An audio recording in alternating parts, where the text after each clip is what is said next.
सर्वेभ्य नमो नमः। मैं Aditi learn Sanskrit YouTube channel में आपका स्वागत करती हूँ।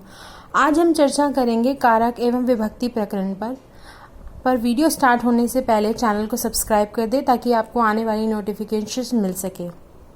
आइए बिना देर करे कारक और विभक्ति प्रकरण शुरू करते हैं। कारक एवं विभक्ति। क्रिया को करने वाला कारक कहलाता है। क्रिया को करने वाला कारक कहलाता है। यहाँ मैं आपको संक्षिप्त परिचय दूंगी।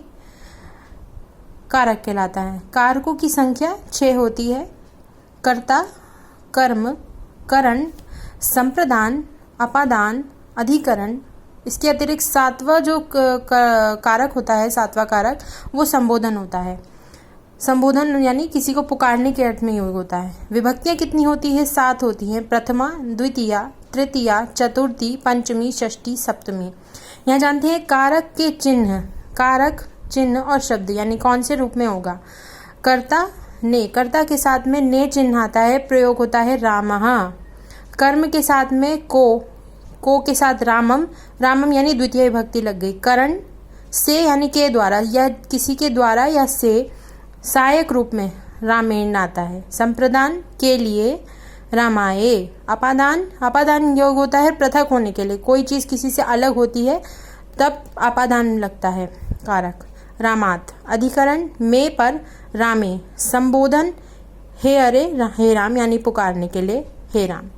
इसके अतिरिक्त आप अधिकरण जो कारक है इसमें आप संबंध के लिए भी योग कर सकते हैं। मैं यहाँ आपको अब बताती हूँ।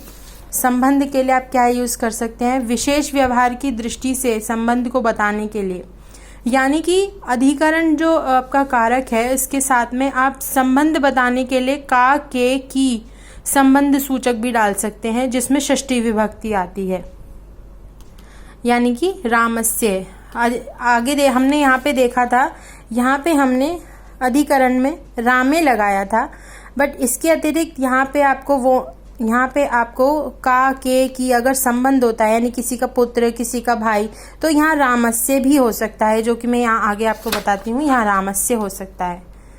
आइए जानते हैं कारक के लक्षण। कारक के लक्षण। कर्ता कारक। पहला कारक क्या है हमारा? कर्ता कारक। क्या कार्य है इसका? जो अपनी इच्छा से कार्य करता है यानी अपनी इच्छा अनुसार कार्य करता है उसे कर्ता कारक कहते हैं। अथवा जो क्रिया कार्य करने में पूर्णतः स्वतंत्र हो उसे कर्ता कारक कहते हैं। कर्ता कारक में प्रथमा विभक्ति होती है। आइए जानते हैं क्या कहता है वो। कर्ता स्वतंत्र हो, स्वतंत्र, या अब जैसे कि उदाहरण से जानने की कोशिश करते हैं। रामः पठति। राम क्या है? कर्ता है। क्रिया क्या हो रही है? पढ़ने की क्रिया हो रही है। तो राम स्वतंत्र रूप से खुद पढ़ रहा है, तो रामः पठति प्रथमा विभक्ति। आइए जानते हैं कर्म कारक। कर्ता को जो अत्यंत प्रिय हो अथवा जो कार्य किया जाए उसे कर्म कहते हैं। कर्म कारक में द्वितीय विभक्ति होती है।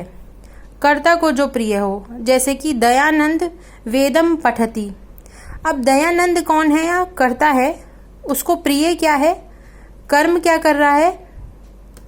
क्रिया क्या हो रही है? पढ़ने की। और कर्म क्या हो रहा है? वेद को।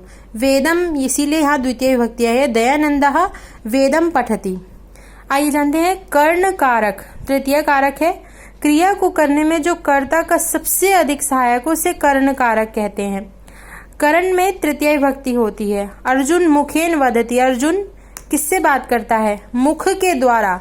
से या के द्वारा के लिए यानी तृतीय विभक्ति। सहायक रूप में, सहायक कौन है बोलने के लिए? मुख है अर्जुन का यानी कर्ता का, तो मुखेन में तृतीय विभक्ति आ गई। इसके अतिरिक्त संप्रदान कारक चतुर्थ कारक है। जिसके लिए कोई क्रिया की जाए अथवा जिस कारण से क्रिया की जाए, कोई वस्तु दी जाए, उसे संप्रदान कारक कहते हैं। चतुर्थी विभक्ति का प्रयोग संप्रदान कारक में होता है। आइए जानते हैं उदाहरण से। कृष्णः मित्राय धनम ददाति। कृष्ण कौन है? कर्ता है। मित्राय धनम ददाति। धन किसको दिया जा रहा है? मित्र के लिए। के लिए मतलब कृष्ण जो है मित्र के लिए धन दे रहा है, इसलिए यहाँ मित्राय में चतुर्थी विभक्ति का प्रयोग हुआ है। अपादान कारक। जिससे कोई वस्तु अलग होती है उसे अपादान कारक कहते हैं। आपादान कारक में पंचमी विभक्ति होती है, जैसे हिमालयात गंगा निर्गच्छति। गंगा से कौन अलग हो रहा है? हिमालय, इसीलिए यहाँ हिमालय के अंदर पंचमी विभक्ति लगी है। अधिकरण कारक, आधार यानी आश्रय को अधिकरण कहते हैं। अधिकरण में सप्तमी यानी किसी के ऊपर आश्रित होना अधिकरण कारक होता है। यहाँ जैसे उदाहरण से जानते हैं, कृष्णः गुरुकुले पठति। कृष्ण जो है वो किस पर आधारित है पढ़ने के लिए? गुरुकुल पर, इसलिए यहाँ पे सप्तमी विभक्ति का प्रयोग हुआ। किंतु अगर संबंध के योग में देखा जाए तो क्रिया को प्रभावित करने के कारण संबंध को कारक नहीं माना जाता, परंतु काके की आदि संबंध को बताने के लिए संबंध में षष्ठी होती है। जैसा कि मैंने पहले बताया था कि अधिकरण कारक के अंदर सप्तमी विभक्ति होती है अगर वो आश्रय पर है, किंतु अगर यही अधिकरण कारक में संबंध को बताया जाएगा, जैसे किसी का पुत्र है, जैसे देखते रामः दशरथस्य पुत्रः, तो राम किसका पुत्र है? दशरथ का।